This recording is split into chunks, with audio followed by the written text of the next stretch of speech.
кабелна телевизия и високоскоростен интернет. Привилегията да си абонат на NET+.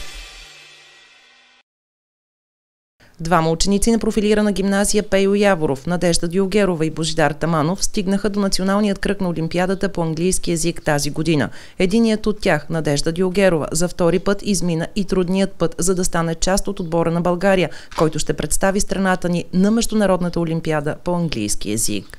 Не съм си мислила, че мога да постигна подобни успехи. Всъщност изобщо не знаех за какво става въпрос във всички тези състезания, но наистина е много удовлетворяващо, особено когато имаш възможността да стигнеш до ниво, в което можеш да се запознаеш с едни невероятни хора на твоята възраст, много амбицирани, интелигентни млади хора, с които можеш да работиш заедно. Това наистина е най-голямото удовлетворение.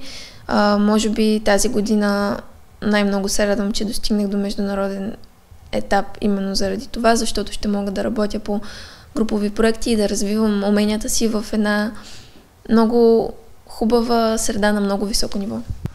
Да, според мен английски е една сфера, в която аз съм добър и по този начин, чрез тези състезания, искам да проверя знанията си и да видя как знанията ми са сравнени с другите хора на моята възраст.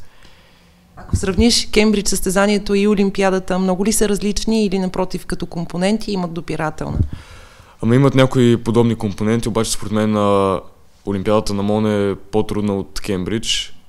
Надя и Божидар се класираха тази година и за националният кръг на състезанието по английски език, организирано от Асоциацията на Кембридж училищата в България, в която членува и профилирана гимназия Пейо Яворов. Заедно с тях още 4 ученици преодоляха училищният етап на чуждоезиковата надпревара и отидоха в столицата на национален кръг. То състезанието не беше толкова трудно, но проблемът беше, че времето беше много малко.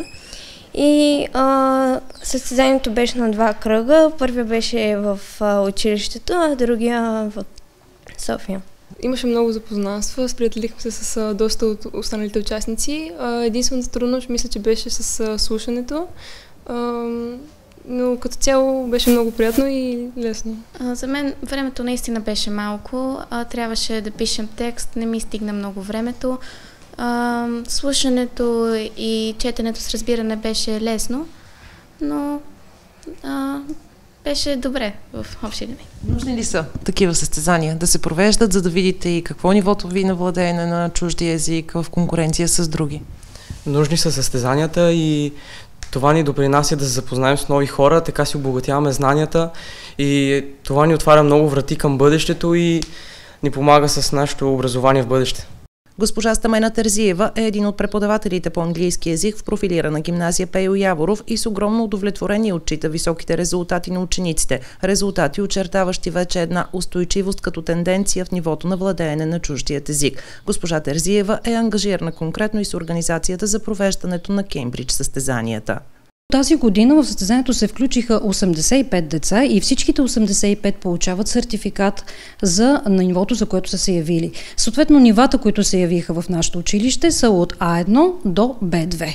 Това, което за мен е важно, е да можем да амбицираме учениците да се явяват на такива състезания и по някакъв начин да се измерват знанията си с ученици от страната, от чужбина, изобщо да прославят училището на международно ниво.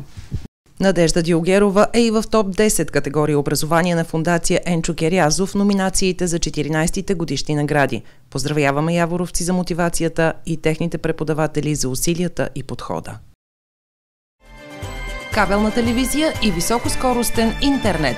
Привилегията да си абонат на NET+.